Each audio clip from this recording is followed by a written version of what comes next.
All right, guys, in today's video, we have some PlayStation information to go over and talk about. The first thing we're going to be discussing has to do with the social aspect of the PlayStation 5. We actually have the creator of Oddworld talking more about it, letting us know some of the features that we can expect to interact with when we finally get our hands on the PlayStation 5. And it really does sound like the PlayStation 5 could potentially be the most social console ever made. We're also talking about a potential price leak coming from Best Buy for both of the next-gen consoles. We're talking a little bit about Fall Guys and the tremendous amount of success it has found not only across the board, but also on PlayStation Plus. And finally, I'm going to touch a little bit on the latest PlayStation Plus games that were announced for September. So this is what we're going to be going over in today's video. If you could do me a favor, hit the like button, hit the subscribe button, and hit the bell notification icon as well. And I do want to take a moment to acknowledge that some people have been complaining about the bass levels of my microphone in past videos. So I have made some adjustments and I will be looking for feedback. So be sure to let me know down in the comments below how it sounds. I think it's pretty important for you guys to let me know because obviously the listening experience comes before all else. So getting into the first topic here, talking about the PlayStation 5's social features, says there's still so much we don't know about the PlayStation 5 and the user experience remains a huge question mark. There have been rumblings about how Sony plans to integrate game menus into the system software itself, and we've also reported on rumors regarding an Alexa-esque PlayStation assistant, but now Oddworld creator Lauren Lanning has teased a few more details courtesy of an interview with official PlayStation magazine via Cultured Vultures.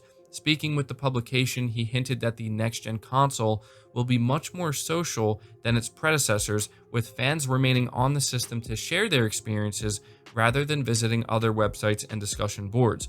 Before we'd say, okay, I'm playing my console game, and there's connectivity, and there's friends, sharing of stats, and stuff like this, but a lot of it you're still going to the web to engage in the discussion, he said. He continued, I think we're going to see in this generation a lot more of that interlaced, where you're not leaving the console as much to go get the other data. It'll be really interesting to see how much the audience takes to it and what they do with it and what developers do with it. So it sounds like there may be an evolution of the PlayStation 4's existing communities hub, where fan bases can come together to share their experiences and progress. Lanning also alluded to ways in which the console will help players who are stuck. They're doing a lot more things that are like enabling you to sort of open your experience a little wider to your human network of people that you're connected with, Lanning continued. There are some really clever things going on there that involve this sort of extension into other networks, other people, other points of feedback, and giving people information on how to play the game better, how other people might play or solve these problems. So this is a lot of really good information and interesting information that the creator of Oddworld is giving us here. He's obviously not naming anything. He would get in a lot of trouble. He may not even know the name of these features that Sony is planning to implement. But either way, this is stuff that we've been hearing for like the past year, year and a half through different Sony patents that they've been filing. And it really does sound like Sony is trying to go above and beyond to make the social experience on the console something that really stands out, something that does feel like a true evolution and a generational leap. And I think this is going to be a really important part of the PlayStation 5. We see what Microsoft is doing with the Xbox UI and the different changes they're making, but it doesn't seem like they're doing anything too extreme to where it sounds like the things that Sony is trying to implement here are going a little bit further. And I think it's going to play as I said, a pretty big role in defining this console and defining next generation. So this is one of the last things I'm really eager to learn about with the PlayStation 5. Sony's still being quiet with, yes, we want to know the price, we want to know the release date and pre-orders and stuff like that, but I really want to see what the operating system and the UI looks like, and I want to see how these features are going to be implemented. And I really just can't wait to get my hands on it myself and experience it, because something tells me that if they're implemented in a significant way and they're done right, it could really make a huge difference in your experience on the PlayStation 5 compared to your experience with pretty much any other console you've ever played. So very exciting stuff there. Moving right along, we're talking about the pricing of these consoles, because apparently some people are thinking that Best Buy may have accidentally revealed the price of these consoles. Now, I'm going to be honest with you guys before I give you this information. It is very unlikely that at this point in time, retailers actually have the price of these consoles. However, we are close enough to the launch that it's not completely out of the realm of possibility. I just don't think it's very likely. But either way, it says here, as DualShockers notes, the Best Buy pre-order pages for both the PS5 and the Xbox Series X mention an alternative financing option, which is fairly common for retailers to offer. More specifically, on the pre-order pages, Best Buy notes that it's offering 18-month financing for purchases up to $500, and this offer will be available until Christmas this year. There's no direct mention or even a hint that this is specifically for the PS5 and the Xbox Series X, but many think this could be an indication that both consoles will be priced at $500, which is what many rumors and bits of speculation have suggested. What's interesting about this offer is it varies from product to product depending on the cost of said product. For example, the Nintendo Switch listing comes with a $300 financing option, and so does the PlayStation 4. Now, I'm not going to sit here and say that this is any type of confirmation that these consoles will be $500. It seems more than likely that it's some type of placeholder, okay? However, it is interesting that they are capping it at $500. Maybe that is revealing something such as, I don't know, maybe that neither of these consoles will in fact be more than $500. I'm going to be honest with you guys, I would be very surprised if either of these consoles come in at more than $500, especially with the PlayStation 5. It's very, very, very unlikely that Sony would be willing to sell the PlayStation 5 for more than $500. I do think it's a little bit more likely that Microsoft would be willing to do such a thing with the Xbox Series X, considering the Series S model is a thing that exists. As I said before, it does give them a little bit more leeway with pricing, but even then, I just don't think it's likely that Microsoft will price any of their consoles above $500.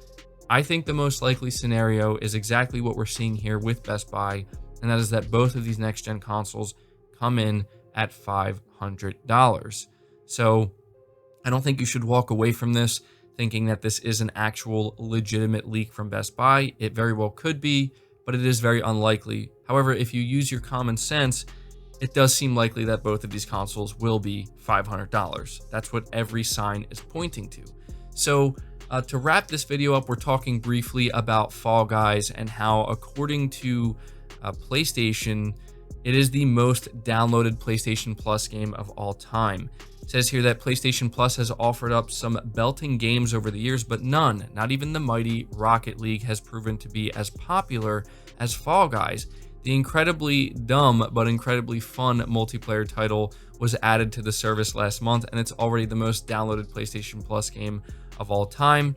I don't know why they're calling the game dumb. I guess they just are using it in a way to kind of let us know how silly it is. I mean, I guess in a way it is kind of dumb, right? It's just a silly game, but man, it is addicting and it is fun, and I have been playing it, and it's just crazy to me. It just goes to show how simple games can be, but just how fun they can be and how engaging they can be and how addicting, frankly. So this is